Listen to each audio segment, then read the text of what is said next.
Hola, buenas tardes. Gusto en saludarles. Espero que se encuentren todos muy bien. Vamos a hablar hoy un poco sobre los trastornos del sueño. Los invito a dividir un poco esta información en tres partes. La primera vamos a hablar sobre aspectos generales del sueño y su función. Luego vamos a hablar de los trastornos más comunes y eso lo vamos a enlazar finalmente con los posibles tratamientos que se pueden aplicar para cada uno de estos casos. Quiero iniciar esta conversación presentándoles primero un video que nos permita introducirnos en el tema que en este momento nos ocupa.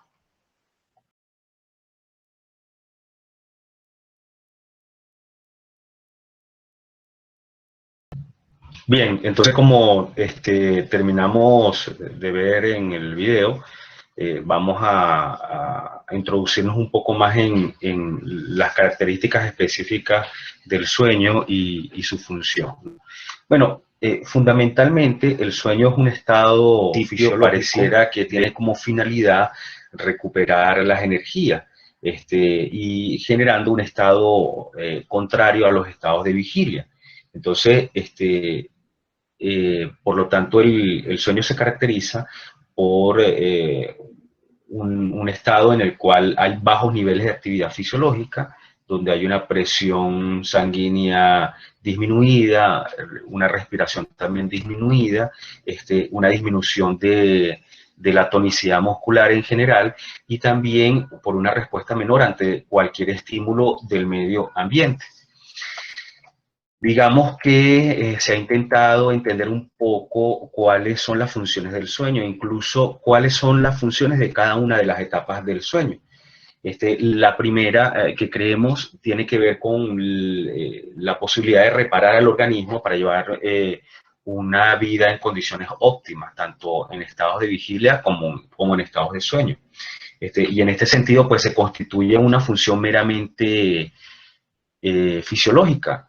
Sin embargo, también se habla de una función psicológica y aparentemente las investigaciones dicen que el sueño REM o una de las fases del sueño que se llama REM contribuye a consolidar la memoria y a recuperar los recuerdos, es decir, aparentemente permite que las asociaciones se generen con mayor fortaleza, las redes neuronales se fortalezcan y por lo tanto se dé el aprendizaje. Esa es una de las funciones más psicológicas o conductuales. El sueño se divide en dos fases fundamentales y cada una de esas fases, la primera fase tiene unas etapas y la segunda fase tiene una sola etapa. Estas dos fases son la fase no REM y la fase REM. La palabra REM, que son sus siglas en inglés, se refiere a movimientos oculares rápidos. Entonces tenemos una primera fase del sueño que es no REM, donde no se da este proceso y está dividido a su vez por 4 etapas.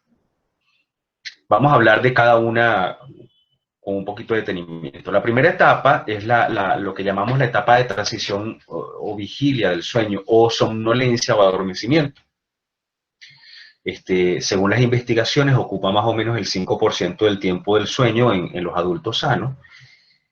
Desaparecen las ondas alfas, que son características del estado de vigilia, de acuerdo al electroencefalograma, y son sustituidas por las ondas tetas, que son unas ondas un poco más lentas, ¿ok?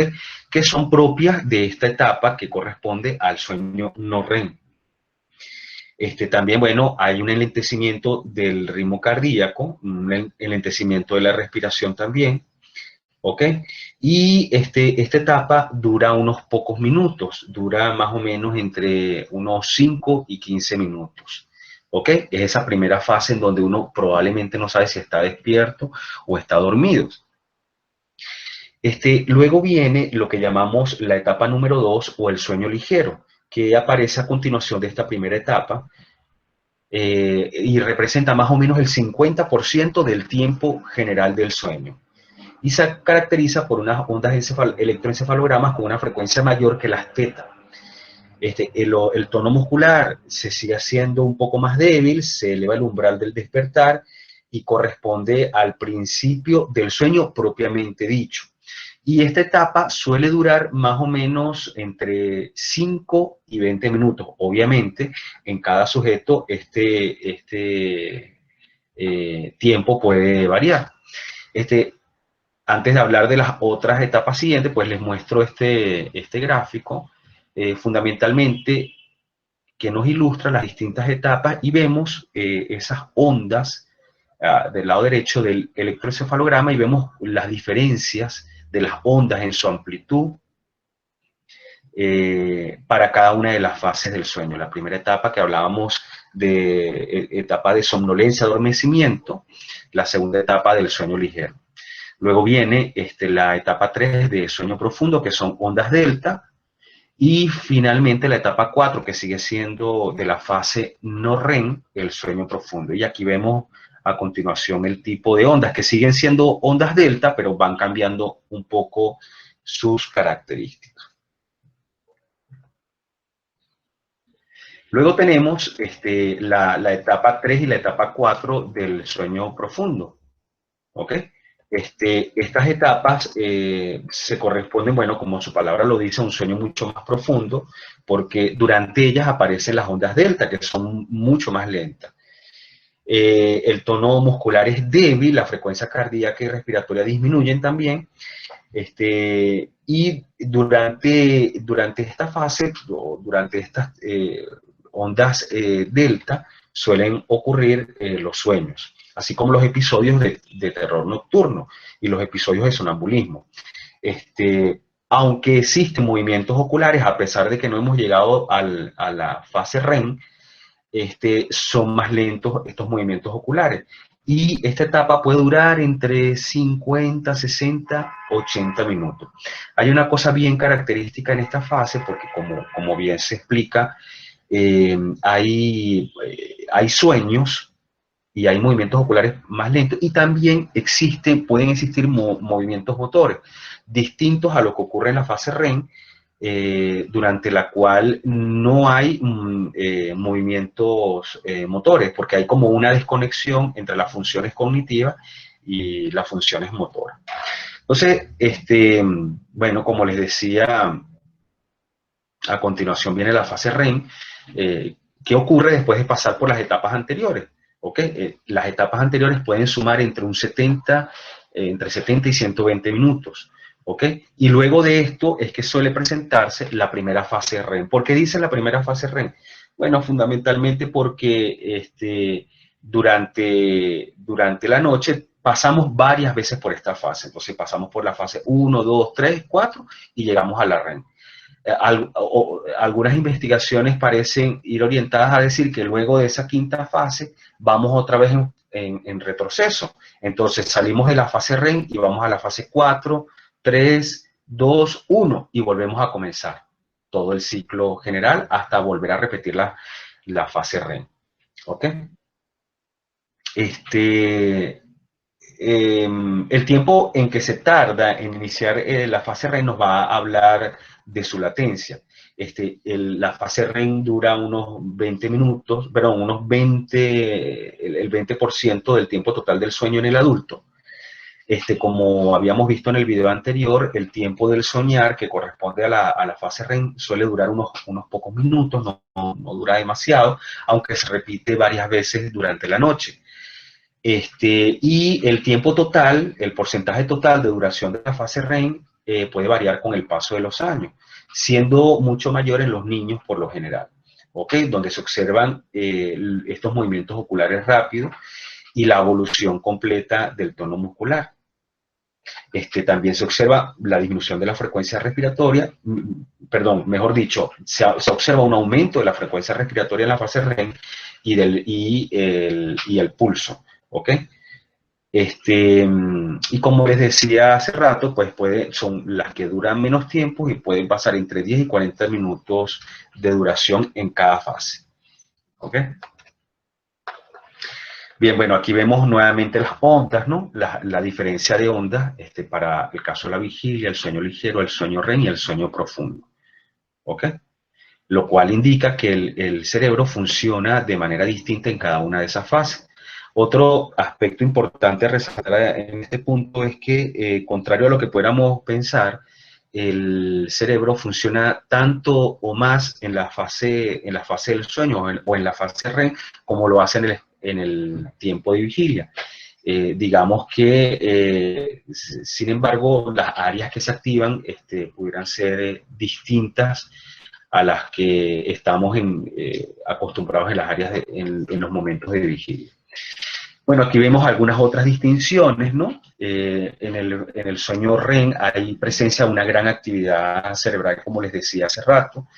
Hay algunas áreas del cerebro que por decirlo de alguna manera, se apagan para la fase REM, son distintivas al área de vigilia. Y en el caso de la fase no REM, pues la mayoría de las funciones fisiológicas del organismo están reducidas y aparecen movimientos corporales involuntarios. ¿Ok? Y el paso de la fase no REM a la fase REM se da varias veces durante la noche, a lo largo de todo el dormir. Aquí vemos pues un resumen general de este ciclo que se presenta de manera circular porque se repite varias veces en la noche. Entonces, repito, vemos la primera fase, que es la fase de adormecimiento, sueño ligero. Hay una transición entre el estado de vigilia y el sueño, dura más o menos un 5% del tiempo total. Luego tenemos una segunda fase, que es el sueño ligero. Hay una disminución de la respiración, hay disminución de la circulación y dura más o menos el 50% del tiempo total. Alguien podría decir que dado que esta fase dura tanto, ahí pudiéramos estar observando el sueño reparador. Pues las investigaciones indican que no, que el sueño reparador se da en la fase REM, muy a pesar de que el sueño REM es el de menor duración. Luego viene la fase 3, que es la transición al sueño profundo, puede durar más o menos entre 2 y 3 minutos. Pasamos al sueño delta, que es el sueño lento, la respiración es lenta y dura más o menos el 20% total del tiempo, hasta que luego finalmente vamos a la fase del sueño REM, donde se activan otras áreas cerebrales, hay un alto funcionamiento cerebral y es donde soñamos. ¿Ok? Aquí vemos también algunas otras cosas curiosas. Por ejemplo, en la fase REM, si te despiertas durante esta etapa, podrías pensar que no estuviste durmiendo. ¿Ok? Y eso no suele ocurrir con mucha frecuencia. De repente estamos sentados frente al televisor y, bueno, de repente sentimos cierto adormecimiento, nos despertamos y tenemos la sensación de que nunca nos dormimos o que no estuvimos descansando realmente. En la fase 2, que es también se llama un sueño leve, el ritmo cardíaco disminuye, la temperatura del cuerpo también. En el sueño moderado, pues el periodo de transición es el periodo de transición entre un sueño liviano y un sueño profundo. El cerebro empieza a producir ondas lentas y profundas llamadas ondas delta. Estas ondas delta pasan también a la fase 4. Pero en la fase 4 tenemos las ondas deltas, que son ondas más continuas, y lo que quería decir es que las ondas delta pasan a la fase REM, pero cambian un poco sus características. La fase 4 dura más o menos unos 30 minutos, y al final de la fase 4 es donde podemos ver alguna fase de sonambulismo. Porque aquí todavía hay conexión motora. Ahora, cuando pasamos a la fase 5, los músculos se van relajando mientras el sistema cerebral se vuelve mucho más activo y hay una desconexión, ¿ok?, de la actividad motora. Entonces, los sueños ocurren debido al incremento de la actividad del cerebro y una parálisis temporal de los músculos voluntarios. En esta fase ocurre aquello de que uno pareciera despertarse durante el sueño, pero no tiene control voluntario de sus movimientos y entramos en una especie de desesperación porque queremos despertarnos, queremos abrir los ojos, pero no lo logramos hacer. Seguramente alguno de nosotros ya lo debe haber experimentado en algún momento. Hobson menciona algunas características del sueño REM que se dan en ellas casi siempre y raramente en los sueños no REM. Una de las cosas que plantea es que contienen percepciones alucinatorias, ¿sí? De hecho, nos pudiera pasar que en algunas ocasiones cuando nos despertamos estando en el sueño REM, pudiéramos creer que estamos metidos todavía dentro del sueño, o mejor, pudiéramos trasladar el sueño a la realidad y pudiéramos estar alucinando todavía, teniendo como ciertas alucinaciones, porque el contenido del sueño no los hemos traído a la realidad. Las imágenes cambian rápidamente y son raras y estrafalarias, aunque también se refieren a imágenes de nuestra vida diaria. Pues seguro que hemos visto que aparecen contenidos muy extraños durante el sueño, imágenes raras, cosas que no comprendemos, y que las ligamos con contenido de nuestra vida diaria, lo que pudiéramos llamar los restos diurnos. Los sueños también que se presentan durante la fase REM son tan vívidos que a veces nos hacen dudar si estamos dormidos o despiertos. La reflexión racional en los sueños REM están ausentes y muy reducidos. Veíamos que en el video anterior se planteaba que la lógica como que se apaga, ¿ok? Y aunque pudiéramos escuchar experiencias de personas que plantean que pueden llegar a tener ciertos controles sobre su sueño, es decir, que se despierten en el sueño, que ejercen alguna especie de autocontrol o tienen conciencia de que se encuentran soñando, este tipo de estados, una vez que se ha tomado control del sueño, suele durar muy poco tiempo, suele durar apenas unos pocos minutos. ¿Ok? Los sueños, digamos que le falta estabilidad y orientación, le falta estabilidad en términos de los lugares, las épocas, y las personas se fusionan de forma plástica, incongruente y discontinua. Es decir, ahí no hay una secuencia lógica de los eventos que están ocurriendo y no hay orientación espacial ni temporal clara. Sin embargo, los sueños tratan de crear historias para integrar todos los elementos en una narrativa más lógica, ¿sí? Y los sueños, pues, incrementan también las emociones, especialmente las emociones del miedo y la ansiedad. Es decir, pareciera que las emociones durante el sueño se suelen vivir con muchísima más fuerza de lo que lo hacemos en estado de vigilia. ¿Ok? Y que los estados emocionales, bien sea que los estados emocionales que traemos de la vigilia, pueden marcar la narrativa del sueño, o los estados emocionales que experimentamos durante el sueño también pueden marcar la narrativa del sueño. ¿Ok? Bueno, los sueños también muestran una incorporación incrementada de programas instintivos, especialmente los relacionados con luchar y huir, que pueden actuar también como organizadores de la cognición y del sueño, marcando la narrativa. Como les decía hace rato, pues el soñador raramente considera la posibilidad de poder controlar el sueño o el flujo de los sueños o el comportamiento dentro de su sueño. Y que en las pocas ocasiones que lo logra hacer, pues este sueño suele, donde la persona siente que lo controla o puede ver con claridad lo que está pasando, lo que suele ocurrir es que la persona haga lucidez en términos de que recuerda con claridad lo que está pasando, pero eso suele durar pocos segundos y suele perder el sueño o inmediatamente despertarse. ¿Ok? Bueno, esas son algunas características que menciona Hobson sobre el sueño REM. Entonces, antes de pasar con los trastornos del sueño, quiero mencionarles rápidamente algunos efectos negativos de la privación del sueño. Bueno, la primera tiene que ver con irritabilidad, hay un deterioro cognitivo, hay unas fallas de los procesos atencionales, pueden haber lapsos o pérdidas de memoria, pareciera que hay una dificultad por el déficit cognitivo que hay de establecer redes neuronales de aprendizaje efectivas, hay juicio moral deteriorado, hay bostezos severos, alucinaciones pueden presentarse, síntomas similares al desorden del déficit de atención, hay fallas del sistema inmune, riesgo de padecer diabetes tipo 2, hay incremento en la variabilidad del ritmo cardíaco, también riesgo del ataques al corazón, disminuye la capacidad de reacción en tiempo y precisión, temblores, dolores en general, supresión del crecimiento, riesgos de obesidad, disminución de la temperatura, entre otras más.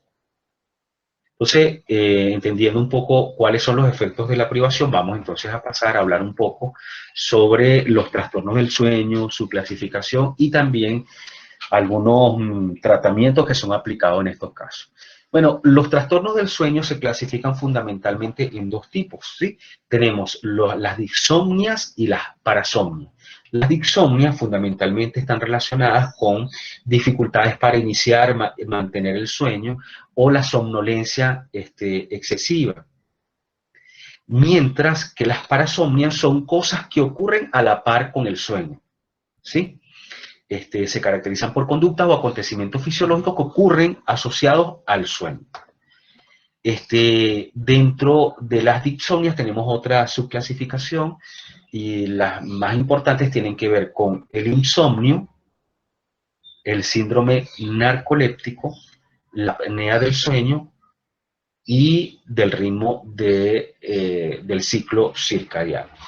Vamos a hablar un poco del insomnio. Fíjense, el insomnio, bueno, es la incapacidad para obtener un sueño adecuado por causas de la demora en el comienzo del sueño, por despertares frecuentes a lo largo de la noche o por despertares excesivamente temprano. ¿Ok? Entonces, claro, cuando me cuesta demorar el tiempo del sueño, puedo pasar 2 o 3 horas antes de iniciar el sueño, comprometiendo, por supuesto, el número de horas que voy a dormir. El otro elemento tiene que ver con los despertares frecuentes y cada vez que se da un despertar frecuente, sea por insomnio o cualquier otro trastorno del sueño, se suspende este proceso de las fases del sueño que finalmente me van a llevar al sueño reparador o al sueño REM. Entonces, permanentemente se repiten estas fases. ¿Ok? Y finalmente, pues las personas que padecen de insomnio suelen reportar un malestar acusado en términos de la concentración, de la atención, en términos de la somnolencia excesiva durante el resto del día, que le impide llevar una vida más o menos adecuada. Entonces, bueno, es un trastorno muy frecuente y algunos criterios que me permiten establecer cuando estamos al frente de una situación de insomnio, tiene que ver con, bueno, esta latencia de inicio del sueño superior a los 30 minutos por noche, la existencia de despertares tempranos y el tiempo total de un sueño menor a 6 horas y media. Fíjense, con relación a este tercer criterio, con el paso del tiempo las investigaciones han indicado que probablemente no es cierto aquello de que necesariamente tenemos que dormir 8 horas. Hay personas que duermen 5 horas e incluso 4 horas y tienen un funcionamiento óptimo al día siguiente. No manifiestan ningún tipo de quejas sobre el sueño que han tenido y termina siendo bastante reparado. Entonces, uno de los criterios más importantes para poder diagnosticar algún tipo de trastorno del sueño es que la persona al día siguiente tenga un funcionamiento más o menos óptimo en términos de la atención, en términos de la ejecución, en términos de que no tenga somnolencia, que no experimente cansancio. Entonces, el tiempo total del sueño con relación a este tercer criterio no necesariamente debe ser de 6 horas y media. Va a depender de las características de cada sujeto. Hay personas jóvenes que duermen muy poco. Normalmente las personas jóvenes deben dormir entre 7 y 9 horas, o es lo que uno suele escuchar para decir que han tenido un sueño reparado, mientras que las personas adultos mayores, han disminuido el tiempo de descanso y uno pudiera ver tranquilamente personas que pueden dormir unas 4 horas tranquilamente teniendo un funcionamiento óptimo. El insomnio también tiene otra clasificación. Una tiene que ver según su curso temporal, que puede ser transitorio o situacional, y luego según su origen o su etiología. Según su curso temporal puede ser transitorio, es decir, puede ser un insomnio que se está presentando, se puede presentar reactivamente a alguna situación y puede ser transitorio.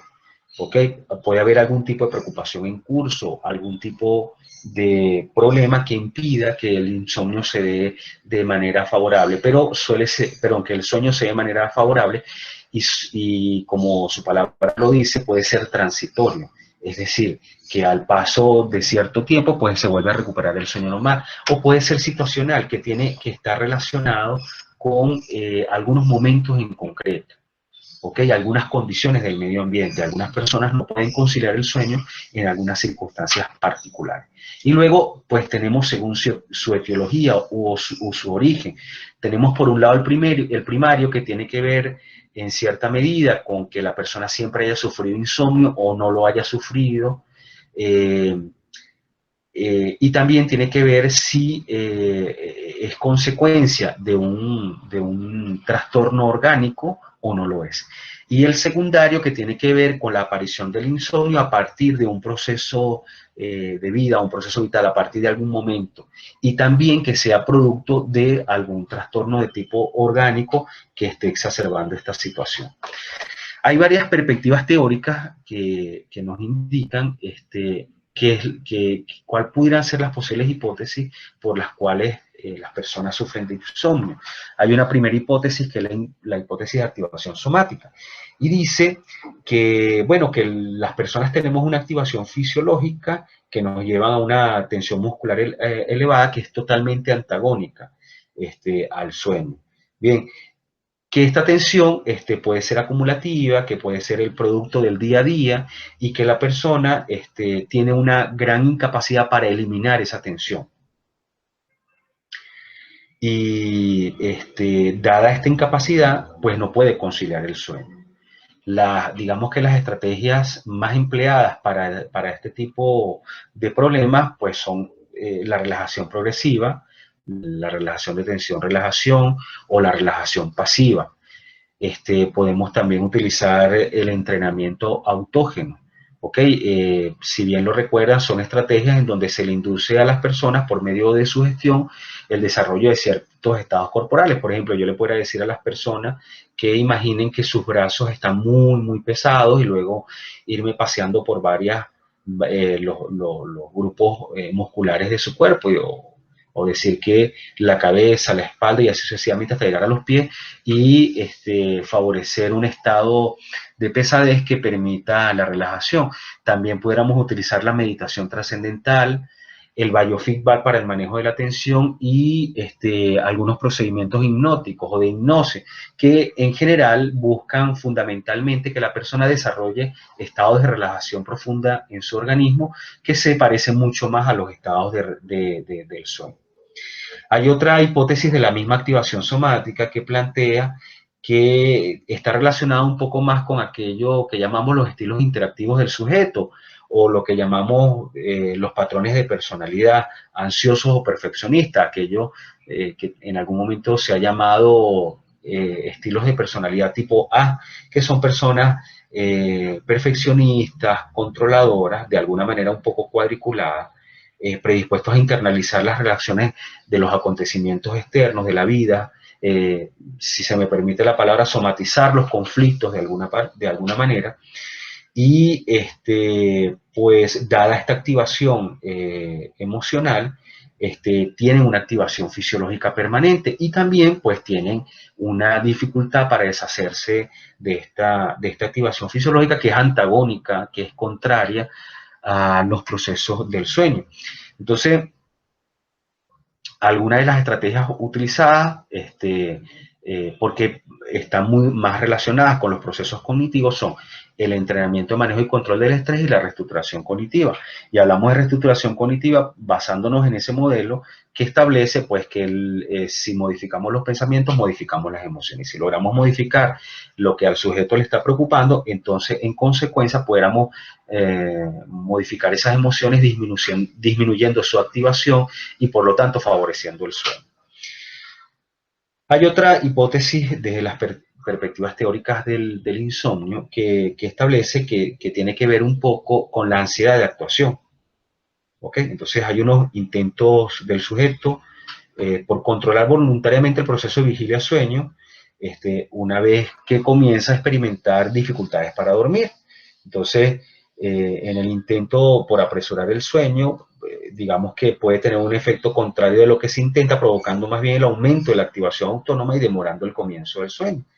Entonces, hay un mayor esfuerzo por intentar dormir y por lo tanto esto produce mayor ansiedad y mayor tensión que impiden que se den las fases del sueño. Entonces, se intenta insistir, se intenta insistir, se intenta insistir y por lo tanto eso suele demorar el sueño y suele mantener los estados de ansiedad o de irritabilidad por no obtener el sueño. Una de las estrategias que se utiliza en estos casos es pues la intención paradójica. Entonces, digamos que la estrategia consiste fundamentalmente pedirle al paciente como parte del tratamiento que no trate de dormirse hasta más tarde de lo que lo hace habitualmente. Entonces, por ejemplo, si el sujeto dice que él se acuesta a las 10, entonces como terapeuta se le indica, o como parte del tratamiento se le indica, bueno, no se duerma hasta que sean las 12 de la noche. ¿Ok?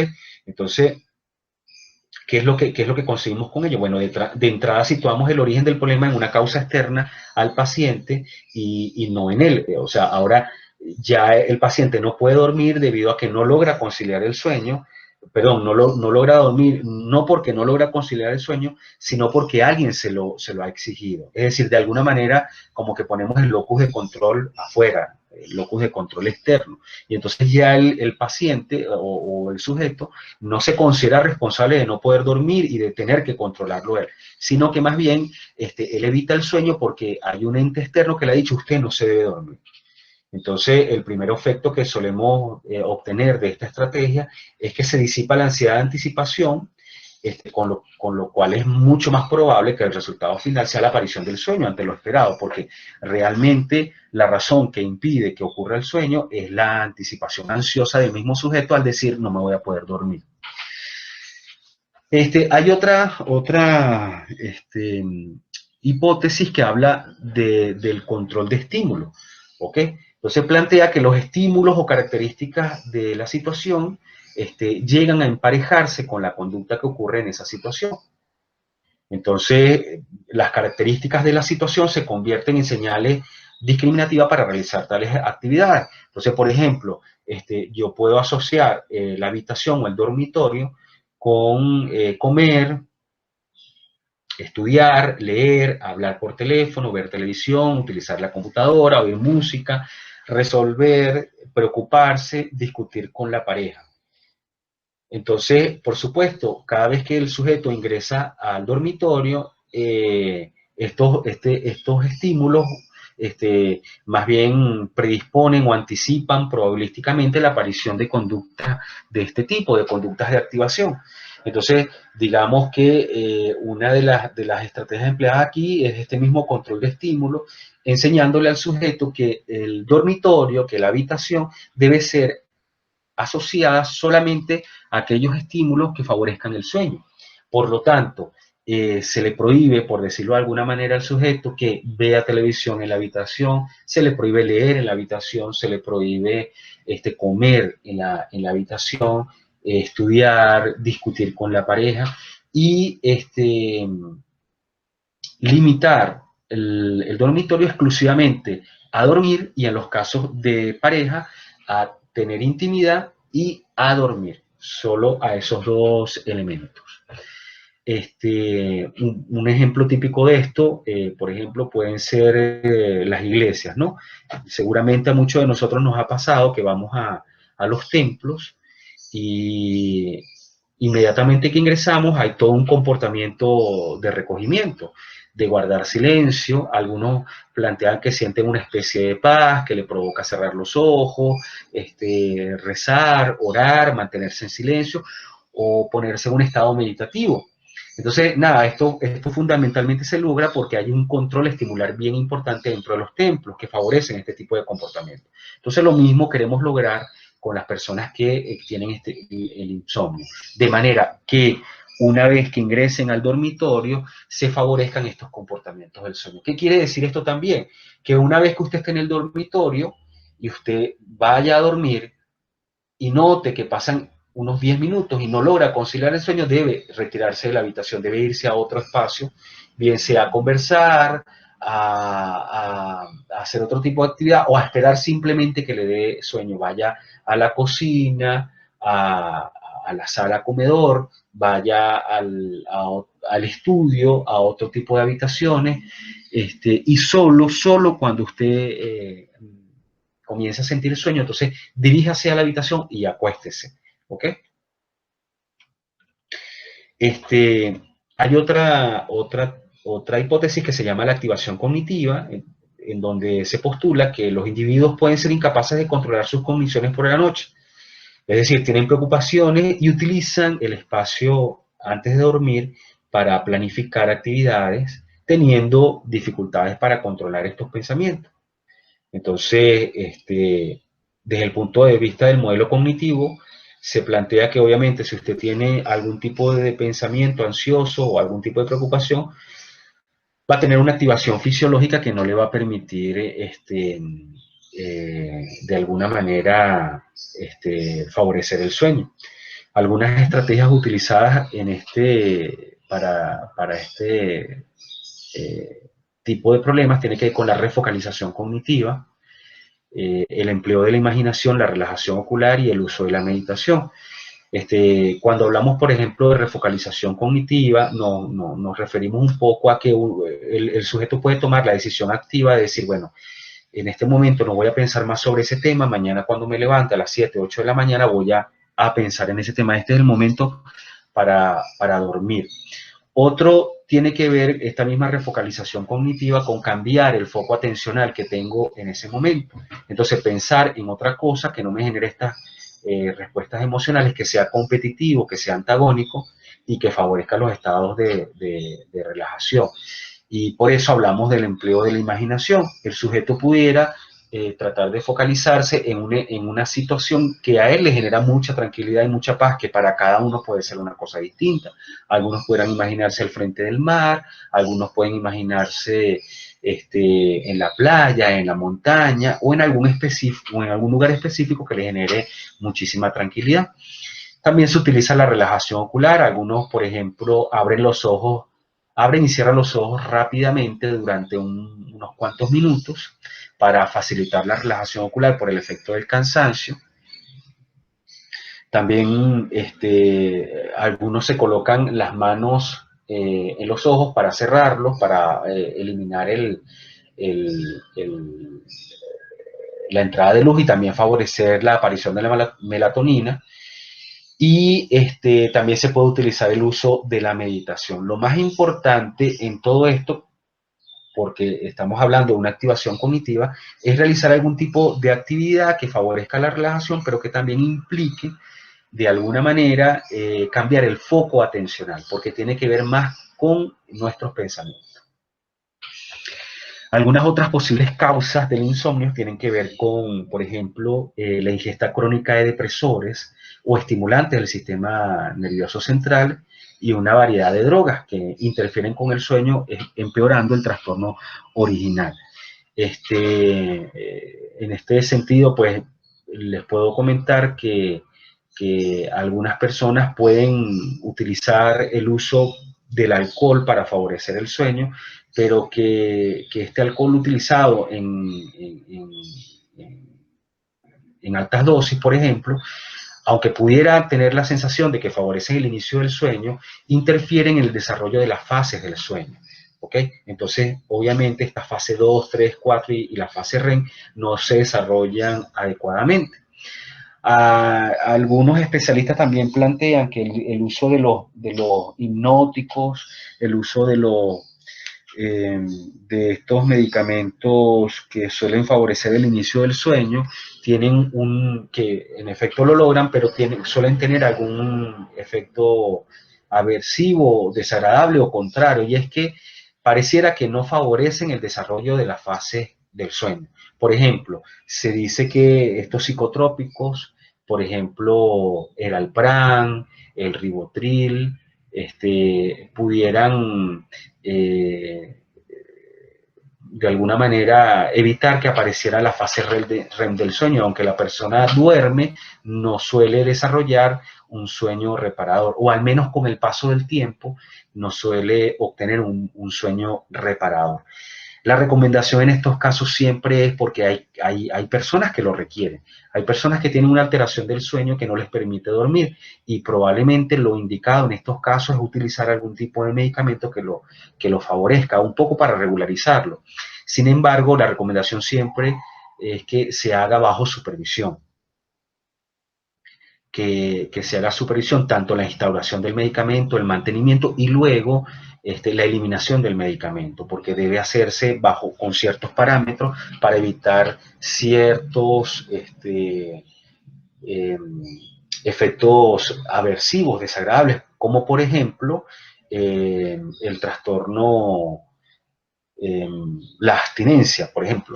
La abstinencia que suele ocurrir cuando se suelen utilizar este tipo de medicamentos. Obviamente, la terapia farmacológica sola no suele ser la solución a este tipo de problemas.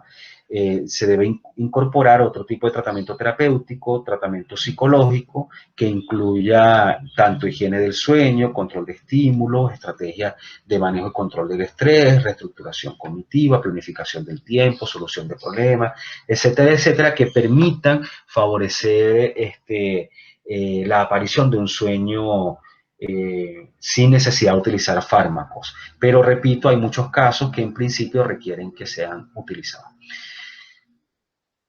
Otras posibles causas tienen que ver con la hipoventilación alveolar, que es la insuficiente renovación del aire alveolar en relación con las demandas metabólicas del organismo. Es decir, hay poco oxígeno en el torrente sanguíneo y eso puede generar que hayan ciertos despertares durante la noche que interrumpen las fases del sueño. Lo otro tiene que ver con hábitos de sueños irregulares, que tienen que ver, por ejemplo, puede pasar con personas que trabajan por horarios rotativos o que duermen muy tarde en la noche, suelen levantarse muy tarde en la mañana o hacen siestas en la tarde o por sus características, simplemente por las características de su vida cotidiana, no pueden tener un sueño regular. Por ejemplo, aquí entran los casos de las personas que trabajan en áreas de seguridad o, por ejemplo, las madres que tienen niños muy pequeños que se despiertan varias veces durante la noche, interrumpiendo las fases del sueño. ¿Ok? El otro elemento tiene que ver con la apnea del sueño, que tiene que ver con la suspensión del ingreso o la suspensión o la detención de la respiración durante el sueño. Lo vamos a hablar un poco más adelante. El síndrome de piernas inquietas, algunos trastornos vasculares puedan afectar eh, el sueño, las parsomnias, que también la vamos a conversar un poco más adelante, los efectos tóxicos de los metales y drogas, la estimulación ambiental nociva, el ruido, la temperatura, la humedad que hay en el ambiente donde se duerme. También se habla de la influencia perturbadora de un compañero de cama, el temor al contenido de los sueños también, las infecciones y las mioclonías nocturnas. ¿Okay? Que las mioclonías nocturnas son esta serie de espasmos que pueden ocurrir durante la noche. A continuación les voy a colocar un video para que veamos lo que ocurre con las mioclonías nocturnas.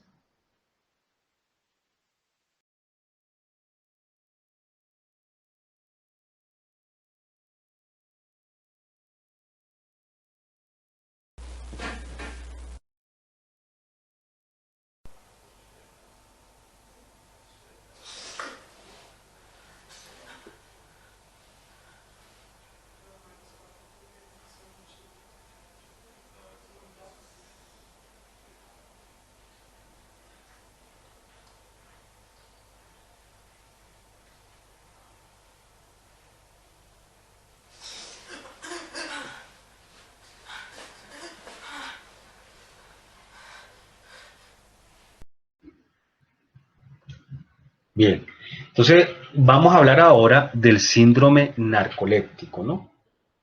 Que se caracteriza por una tendencia de sueños anormales que incluyen pues, una somnolencia excesiva durante el día y a menudo un sueño nocturno perturbado junto con manifestaciones patológicas del sueño REM. ¿ok? Entonces, en estos casos vemos que la persona durante el día suele tener ataques repentinos del sueño. También podrán tener cataplexias, que son episodios cortos de repentina pérdida bilateral del tono muscular, por lo general asociado a emociones internas, y eso lo que hace es que la persona pues se desmaye, se caiga, se desvanezca. También hay parálisis del sueño y lo que llamamos alucinaciones hipnagógicas, que son, por ejemplo, alucinaciones auditivas, visuales o táctiles que se producen un poco antes del inicio del sueño. Vamos a ver a continuación un pequeño video que nos muestra lo que suele ocurrir cuando aparece el síndrome narcoléptico.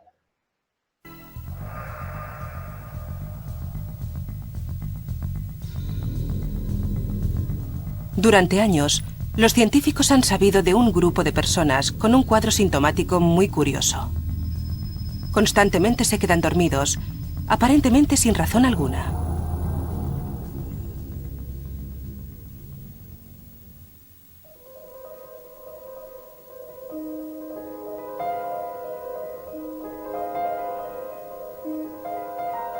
Para Geina Carr, cada día es una batalla permanecer despierta. De momento estoy agotada. Me cuesta mucho mantener los ojos abiertos, me cuesta mucho pensar con claridad y hablar normalmente. Me parece que solo digo frases incoherentes porque no puedo pensar con claridad. No puedo concentrarme, lo veo todo borroso y los párpados me pesan como si fueran de cemento.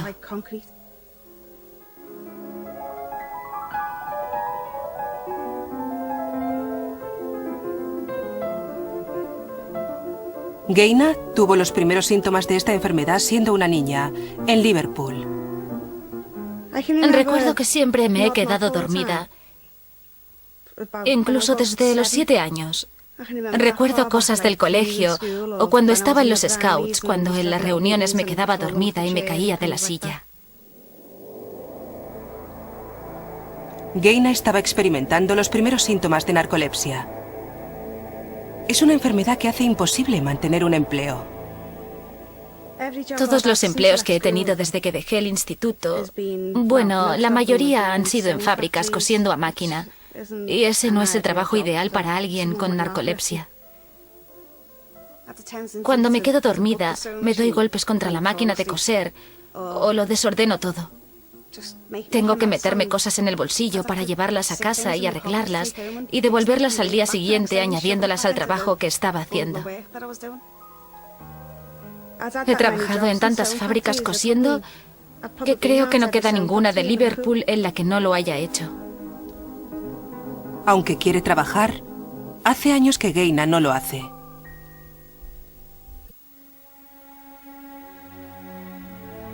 El mayor problema de los enfermos de narcolepsia es que tienen que vivir con estos síntomas día tras día. Para Geina, ha roto su más preciado sueño: ser madre. Ese es uno de los temas en los que yo misma me engaño. Me engaño diciendo, no es este tema. Siempre me afecta.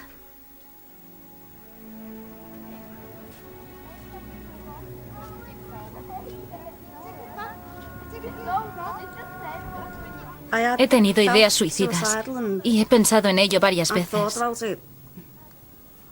pero no soy tan valiente.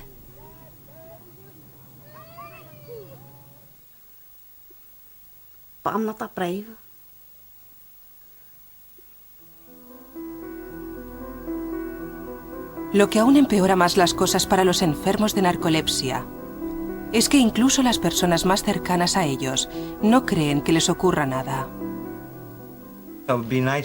Sería mejor que la narcolexia te desfigurara el rostro o algo. Así la gente se daría cuenta. Lo sabría. Te quedas dormida y la gente dice que eres una vaga, una holgazana. Te has ido demasiado tarde a la cama, te has pasado la noche en vela o estás tomando algo. Si tuviera temblores o algo...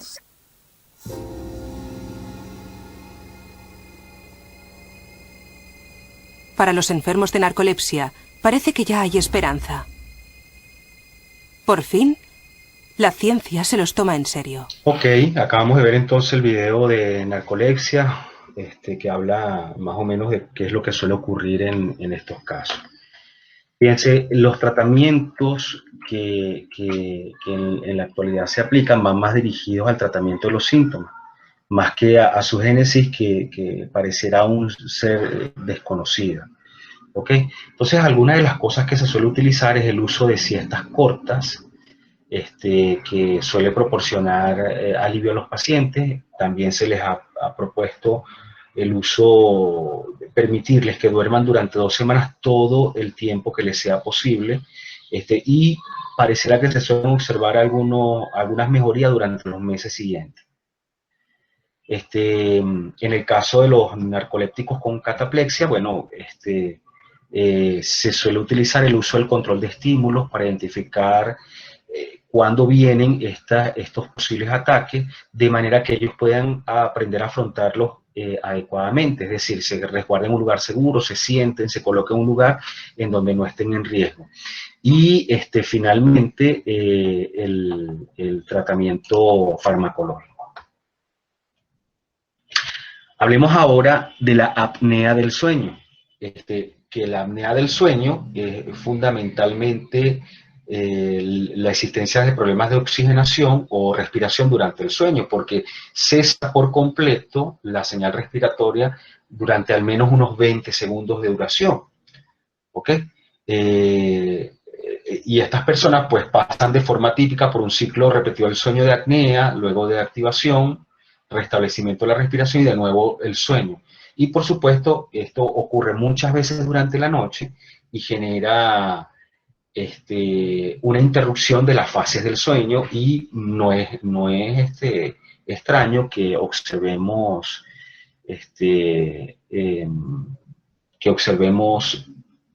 que las personas reportan una vigilia muy pesada, con dificultades para prestar atención y con sueño. ¿Ok? En estos casos, en los casos de la apnea del sueño, tiene que ver con algunos elementos, como por ejemplo la úvula, que es esa parte de nuestra boca que nosotros solemos llamarle la campanilla, ¿sí? Que le decimos criollamente la campanilla, pues esa es la úvula.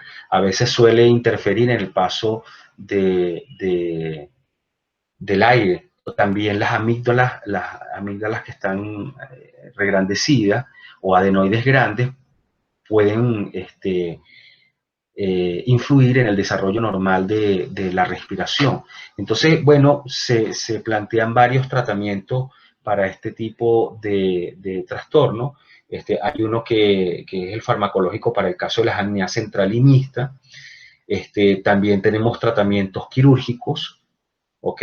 Para la apnea obstructiva y mixta, se utiliza desde la traqueostomía y a veces la úvulo-palatofaringoplastia, que es lo que les decía hace rato, que es o la modificación de la úvula, de la campanilla, o la eliminación de la úvula para favorecer el paso del aire de manera regular. Desde el punto de vista de las recomendaciones o del tratamiento conductual, pues se intenta reducir, por ejemplo, los factores de riesgo asociados con el consumo de alcohol, del tabaquismo, la reducción del peso. Las personas que son obesas suelen tener dificultades, hay más facilidad, por decirlo de alguna manera, para que haya una obstrucción del aire. cambios en la postura del cuerpo al momento de dormir. En vez de dormir en posición supina, es decir, boca arriba, hacerlo de manera lateral, porque eso favorece que las vías respiratorias se mantengan en una disposición para que transite el aire. También hay unos dispositivos mecánicos, como los que aparecen aquí en la parte inferior izquierda, ¿sí?, que se utilizan en muchos casos para retener la lengua, de manera que impedir que la lengua se desplace hacia atrás cuando se está inspirando, manteniendo las vías abiertas, ¿ok? Y también, bueno, hay algunos tratamientos de tipo farmacológico. Apneas del sueño. ¿Cuáles son los tratamientos para la apnea del sueño? En los casos leves de apnea obstructiva del sueño, la terapia conservadora puede ser lo que se necesita. Las personas con sobrepeso pueden beneficiarse de la pérdida de peso. Incluso una pérdida de peso del 10% puede reducir el número de eventos de apnea en la mayoría de los pacientes. Los individuos con apnea deben evitar el uso de alcohol y pastillas para dormir, que hacen que las vías respiratorias se hundan más probablemente durante el sueño y se prolonguen los periodos de apnea. En algunos pacientes con apnea del sueño leve, las pausas respiratorias solo se producen cuando duermen boca arriba. En tales casos, el uso de almohadas y otros dispositivos que ayudan a dormir en una posición lateral pueden ser útiles. Las personas con problemas de sinusitis o congestión nasal deben utilizar aerosolos nasales y tiras de respiración para reducir los ronquidos y mejorar el flujo de aire para respirar más confortablemente durante la noche. Evitar la falta de sueño es importante para todos los pacientes con trastornos del sueño. La terapia mecánica de presión positiva continua de las vías respiratorias es el tratamiento inicial preferido para la mayoría de las personas con apnea obstructiva del sueño. Con la CPAP, los pacientes utilizan una máscara sobre la nariz o la boca. Un soplador de aire empuja el aire a través de la nariz o de la boca. La presión de aire se ajusta de modo justo y suficiente para evitar que los tejidos de las vías respiratorias superiores colapsen durante el sueño. La presión es constante y continua. La CPAP impide el cierre de las vías respiratorias mientras ésta está en uso. Pero los periodos de apnea pueden volver cuando se deja de utilizar la CPAP o se utiliza incorrectamente. Existen otros estilos y tipos de dispositivos de presión positiva de aire disponibles para las personas que tienen dificultad para tolerar la CPAP. Los dispositivos de avance mandibular para los pacientes con apnea del sueño leve, aparatos dentales o dispositivos de avance mandibular orales que impiden que la lengua obstruya la garganta y avance la mandíbula inferior hacia adelante también se pueden utilizar. Estos dispositivos ayudan a mantener abiertas las vías respiratorias durante el sueño. Un especialista del sueño y otro en las prótesis deben determinar conjuntamente si este es el tratamiento mejor para tu caso. Los procedimientos quirúrgicos pueden ayudar a las personas con apnea del sueño y otras personas que roncan pero no tienen apnea del sueño. Hay muchos tipos de procedimientos quirúrgicos, en algunos de los cuales se lleva a cabo como procedimientos ambulatorios. La cirugía se reserva para las personas con obstrucción del flujo de aire excesivo por tejidos o malformaciones a través de la nariz o de la garganta, como una desviación del tabique nasal, amígdalas marcadamente agrandadas o mandíbula pequeña con una mordida que causa que la garganta sea anormalmente estrecha.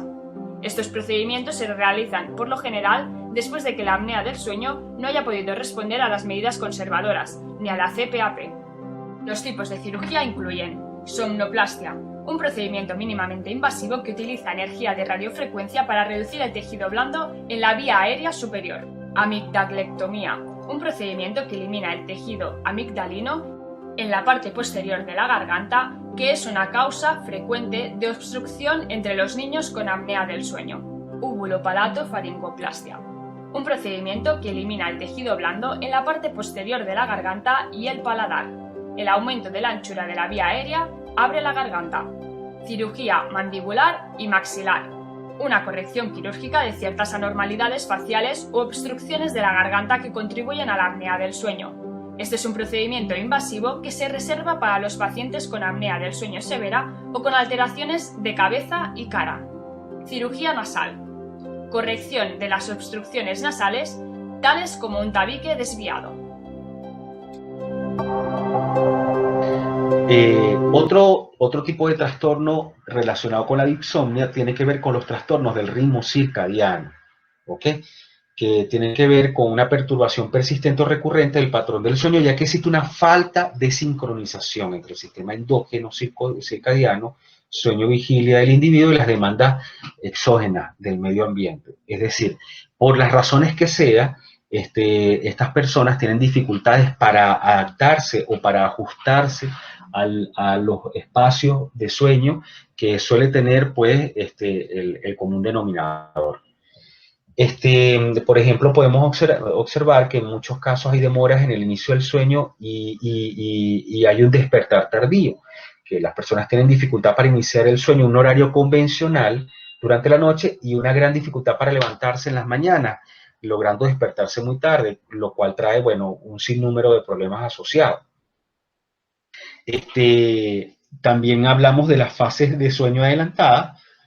Digamos que el sujeto inicia el sueño muy temprano por la noche y se despierta antes del amanecer. Por supuesto, se despierta muy, muy temprano. Lo que obviamente luego trae algunos efectos en su ritmo de vigilia. Tenemos lo que se llama el jet lag, que son los cambios del uso horario, que lo pueden presentar muchas personas que viajan constantemente, que realizan viajes internacionales, o aquellas personas que trabajan por tablas rotativas, por horarios rotativos, quiero decir, ¿sí? Entonces, tienen dificultades para iniciar, mantener el sueño con somnolencia diurna y disminución de la alerta subjetivo, luego de un cambio brusco de uso horario, que suele ocurrir con muchísima frecuencia. También, bueno, lo que les decía hace rato, el cambio de los turnos de trabajo, ¿ok? Que suele alterar pues todas las demandas ambientales habituales. En estos casos, pues se suele utilizar como estrategia la cronoterapia. Entonces, fíjense, la estrategia es muy sencilla. Fundamentalmente implica, pongamos un ejemplo, una persona que dice que se duerme a las 3 de la mañana. Entonces nosotros le indicamos, le damos la instrucción de que, bueno, que no se va a dormir a las 3 de la mañana cuando le dé sueño, sino que va a dormir a las 6 de la mañana. Entonces va a aguantar el sueño hasta las 6 de la mañana. Entonces, luego que se haya logrado esta fase, se le va a indicar nuevamente al sujeto el día siguiente o a los 2 días que, bueno, que ya no va a dormir a las 6 de la mañana, sino que lo va a prolongar hasta las 9 de la mañana el inicio del sueño. Y así sucesivamente hasta que lo ajustemos al horario habitual del sueño del resto de las personas. Esta terapia suele ser bastante efectiva. ¿Okay? Y bueno, hay otra terapia que es la fototerapia o la luminoterapia, en donde se le propone a los sujetos aplicarse sesiones de unos 30 minutos de luz fluorescente que aparentemente suele tener efectos muy positivos en el restablecimiento de este ciclo del sueño. Ahora vamos a hablar un poco de las parasomnias. Terminamos de hablar de las disomnias, que son todos aquellos trastornos que se presentan para iniciar y mantener el sueño. Y ahora hablamos de la parasomnia, que son todos aquellos trastornos que se presentan en paralelo con la presencia del sueño. ¿Ok? Vamos a comenzar con los terrores nocturnos, que son episodios caracterizados fundamentalmente por llanto brusco e inesperado, acompañado de una expresión de miedo en la cara y sudor frío. Normalmente cuando el sujeto se despierta se encuentra muy desorientado y confuso y suele presentarse con más frecuencia en los niños. En estos casos, el tratamiento que suele utilizarse es, bueno, establecer patrones regulares antes de acostarse y levantarse que incluyen la higiene del sueño. ¿Sí? Por ejemplo, dentro de las recomendaciones de higiene del sueño se establecen que la persona coma a horarios regulares, que coma, por ejemplo, 3 horas antes de ir a dormir, que no tenga elementos perturbadores dentro de la habitación, que tenga una buena climatización, que no le perturbe la iluminación, que no hayan problemas asociados al ruido. La persona puede darse un baño de agua tibia que favorece la vasodilatación muscular y también a su vez la relajación y la disposición para el sueño.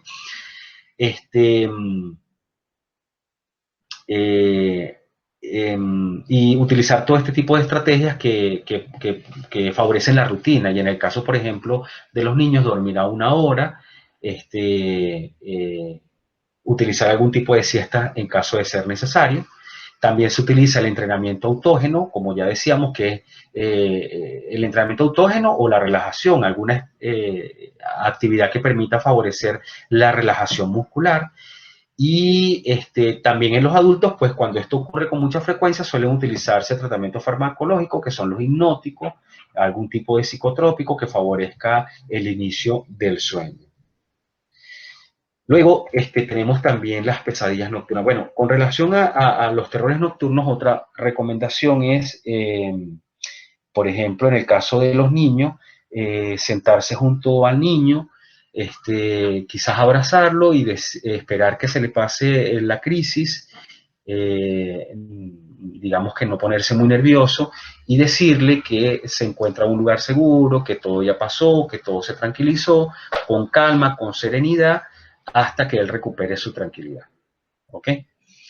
En el caso de las pesadillas, bueno, son episodios caracterizados por sueños intensos y angustiosos que normalmente despiertan al individuo durante la fase REM, ¿no? Que es donde tenemos la mayor capacidad para soñar. Y son más comunes que los terrores nocturnos. ¿Ok? Entonces, algunos consideran que estas pesadillas están muy asociadas con los restos diurnos, es decir, con las cosas que estamos viviendo o que hemos estado viviendo. Por ejemplo, podemos observarlo en personas que han transitado por un periodo de estrés agudo, ¿ok? Que suelen reproducir en el sueño ese estrés que tienen, o personas que estén viviendo estrés postraumático. Entonces suelen como que reproducir esta angustia, esta ansiedad durante las fases del sueño. Entonces, algunos tratamientos que se suelen utilizar es la desensibilización sistemática para enfrentarse en vigilia a los contenidos de los sueños, es decir, bajo terapia se trae nuevamente el contenido del sueño y se aplica desensibilización sistemática para que el sujeto pierda el temor hacia esos eventos o el contenido de esos sueños. También se pueden utilizar los ensayos de conducta encubierto, en donde también se trae a colación el contenido del sueño y se le pide, se utiliza al sujeto como actor principal dentro de esas situaciones y se busca que esas historias, esos episodios tengan un final positivo a partir de un comportamiento que el sujeto ejecutó, ¿ok? Imaginariamente. Lo que algunos dirían le permitiría un poco cerrar la gestal o terminar de entender que tiene estrategias funcionales para enfrentarse a esa situación desagradable. Y lo otro, pues, pudiera ser útil, pues, las estrategias de relajación. Otra parasomnia que también suele ser muy común es el sonambulismo, ¿ok? Que se caracteriza por ser episodios repetidos de actividad motora compleja que aparecen normalmente durante el sueño no REM. ¿Por qué? Porque durante el sueño REM, como habíamos dicho antes, normalmente hay una disminución importante de la activación motora. Entonces, cuando estas personas están en pleno sonambulismo, lo hacen en fase no REM. ¿Ok? Probablemente en la fase 4. En los niños, pues, digamos que es considerado hasta cierto punto normal y suelen desaparecer, pues, alrededor de los 15 años. Puede también estar asociado a historias de familiares de sonambulismo, es decir, a otros familiares han sufrido este tipo de trastorno, ¿ok? Y de alguna manera, pues, se han heredado, ¿ok? Tiene que ver con estas historias familiares, terrores nocturnos o también anorexia. También el sonambulismo puede estar asociado al estrés y a tensiones emocionales que aumentan la frecuencia del sonambulismo en los niños. Y en los adultos está asociado en muchos casos más a psicopatología y a un estrés excesivo. También el alcohol favorece la aparición y la probabilidad de aparición del sonambulismo justamente cuando se encuentra en la fase delta. Algunos tratamientos que son útiles o que han sido utilizados para el sonambulismo tienen que ver con, bueno, primero la higiene del sueño. Es importante establecer una higiene del sueño, tomar precauciones para que la persona no se lastime cuando está al frente de estos episodios. Estas precauciones implican, por ejemplo, que evitar que la persona duerma en litera o en lugares elevados de manera que no se caiga, eliminar objetos peligrosos del entorno o de la habitación, del dormitorio donde la persona pernota, cerrar las puertas, asegurar las ventanas de manera que la persona no vaya a cometer un acto indebido. También se ha utilizado el uso de cuerdas que se atan a través de la cintura junto a una de las patas de las camas o a un elemento bien firme del dormitorio. Esto es importante hacerlo porque hemos escuchado de eventos en los cuales la persona bajo el sonambulismo toma las llaves del vehículo, sale de la casa, enciende el vehículo, inicia movimiento y ha terminado siendo víctima de un accidente automovilístico. Entonces, de momento el tratamiento va dirigido sobre todo a los síntomas que presenta el trastorno. Luego tenemos el somniloquio, que es un trastorno caracterizado por la emisión de palabras durante el sueño sin que el sujeto se dé cuenta de ello. Y un tratamiento que ha resultado ser efectivo tiene que ver con la aplicación de sonidos aversivos contingentes a la vocalización de los pacientes. Es decir, hacer un ejercicio de condicionamiento que de alguna manera permita la disminución de la aparición de este tipo de trastornos. Bueno, hemos culminado. Espero que la información les haya sido lo suficientemente útil y que la hayan disfrutado y tener una perspectiva general de los trastornos del sueño y su posible tratamiento. Me despido y nos vemos en la próxima oportunidad.